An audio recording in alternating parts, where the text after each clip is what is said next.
Shalom. Sekali lagi shalom. Shalom. Saya mengajak kita pada malam hari ini untuk membuka Alkitab kita yang terambil dalam Injil Matius pasalnya yang ketiga, ayat yang pertama hingga ayatnya yang ketiga. Injil Matius pasalnya yang ketiga, ayat pertama hingga ayatnya yang ketiga. Saya akan membacakan bagi kita semua dengan perikop di atas Yohanes Pembaptis. Pada waktu itu tampillah Yohanes Pembaptis di padang gurun Yudea dan memberitakan, bertobatlah sebab kerajaan surga sudah dekat. Sesungguhnya dialah yang dimaksudkan Nabi Yesaya ketika ia berkata, ada suara orang yang berseru-seru di padang gurun, persiapkanlah jalan untuk Tuhan, luruskanlah jalan baginya. Demikian firman Tuhan. Dalam pembacaan kita pada malam hari ini, saya mengambil tema tentang pertobatan. Tema kita pada malam hari ini tentang pertobatan. Saudara-saudari terkasih dalam Tuhan kita Yesus Kristus, pertobatan ialah kita merasa menyesal yang sungguh-sungguh dan mengakui menerima atas kesalahan yang kita lakukan dan memutuskan untuk berubah, berarti kita berbaris dari kejahatan. Kita membenci terhadap dosa dengan kerelaan hati dan tindakan untuk berbalik kepada jalan yang benar atau berubah dari cara hidup kita bersama Tuhan. Saudara-saudariku, kita akan belajar 3 hal yang harus kita pelajari dari pertobatan. Yang pertama, sikap Allah terhadap pertobatan.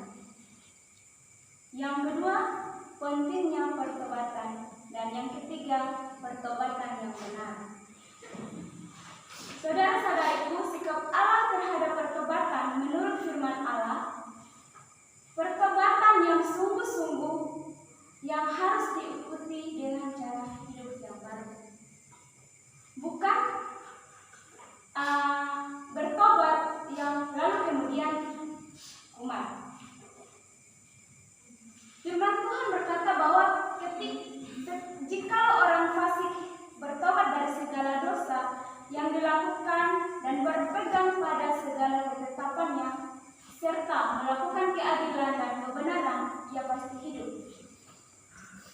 Jadi yang Tuhan mau kita bertobat berarti bertobat yang benar-benar atau sungguh-sungguh, bukan pertobatan yang olok-olok. Pagi bertobat, malam kumat, besok lagi bertobat. Itu bukan pertobatan yang benar. Kita bisa lihat dalam ayat Yeskiel 18 ayat 26 hingga 28. Di situ saudara bisa baca nanti. Di situ jelas bahwa ketika seseorang yang melakukan kesalahan lalu kemudian dia insaf, dia bertobat dari segala kedurhakaannya yang dibuatnya, ia pasti hidup. Salah satu kisah nyata yang saya akan bagikan kita pada malam hari ini, ada seorang pemuda yang dia hidupnya dalam kemabukan, yang suka minum-minum, tiap hari harus minum.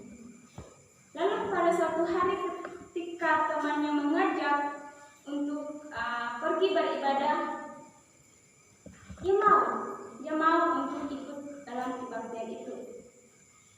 Ketika mereka dalam ibadah tersebut, pendetanya berkhotbah tentang larangan tentang minuman keras bagi imam yang menyelenggarakan kebaktian. Baru saja baca perikopnya itu, pemuda itu langsung tergerak hati. Dia merasa bahwa itu kena sekali, pokoknya merasa lain gitu. Karena baru saja membaca perikopnya itu, dia sudah merasa kena di hati karena dia suka minum. Nah, saudara-saudariku, ketika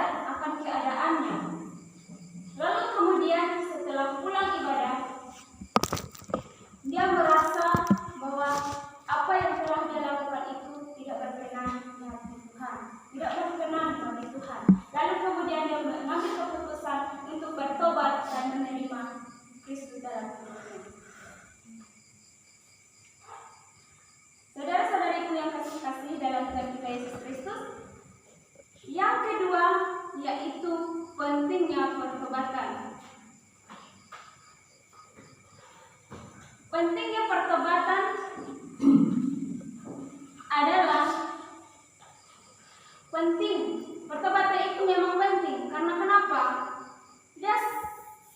Dia bertitik beratkan pada firman Tuhan atau Alkitab yang kita pegang sekarang ini.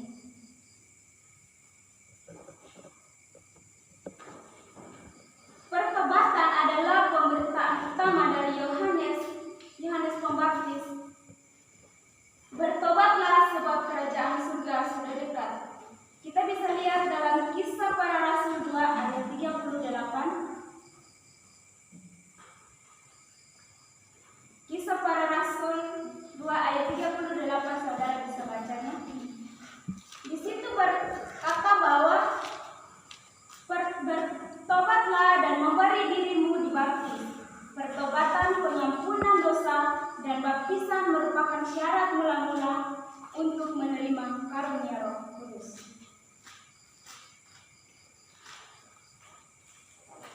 Maka pertobatan yang penting itu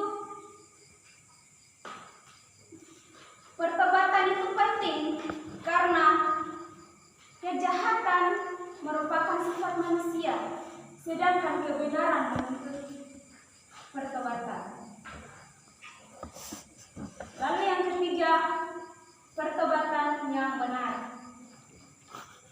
Pertobatan yang benar berasal dari Roh Allah atau Tuhan. Pertobatan yang benar itu dia berasal dari Yesus atau Tuhan. Kita bisa lihat dalam Kisah Para Rasul 11 ayat 18. Saudara bisa bacanya nanti. Yaitu Allah telah membaptiskan orang-orang bukan Yahudi dalam Roh Kudus. Nah, di sini saya bisa memberikan ilustrasi terhadap kita, yaitu perumpamaan tentang anak yang hilang.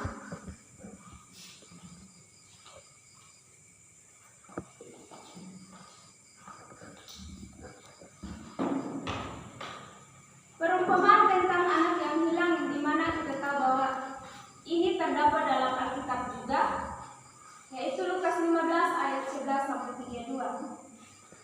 Di mana si bungsu ini pergi meninggalkan ayah dan kakaknya. Ketika sudah dibagi-bagi harta, si bungsu ini pergi sejauh mungkin untuk dia berfoya-foya, dia bersenang-senang dengan harta yang telah dibagikan itu. Lalu kemudian apa yang terjadi?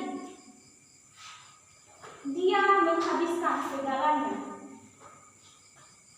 Lalu kemudian si bungsu ini menyadari akan keadaannya. Lalu dia sadar. Kemudian dia membuat keputusan. Dia membuat keputusan akan bangkit dan akan pergi atau akan kembali kepada bapaknya. Lalu kemudian juga dia bertindak. Maka bangkitlah ia pergi kepada bapaknya.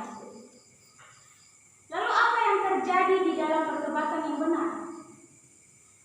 Di mana bapaknya diterima kembali dengan sukacita, diberi jabatan, diberi cincin yang baru atau kuasa dan roh, kuasa dan kasih. Nah, sang ayah adalah gambaran Allah Bapa yang mengasihi ciptaannya. Kita ini adalah ciptaannya. Tuhan tidak mau melihat kondisi dosa rusak, tetapi melihat jiwa yang telah dihembuskan nafas kehidupannya. Jadi saudara-saudara yang terkasih dalam Tuhan kita Yesus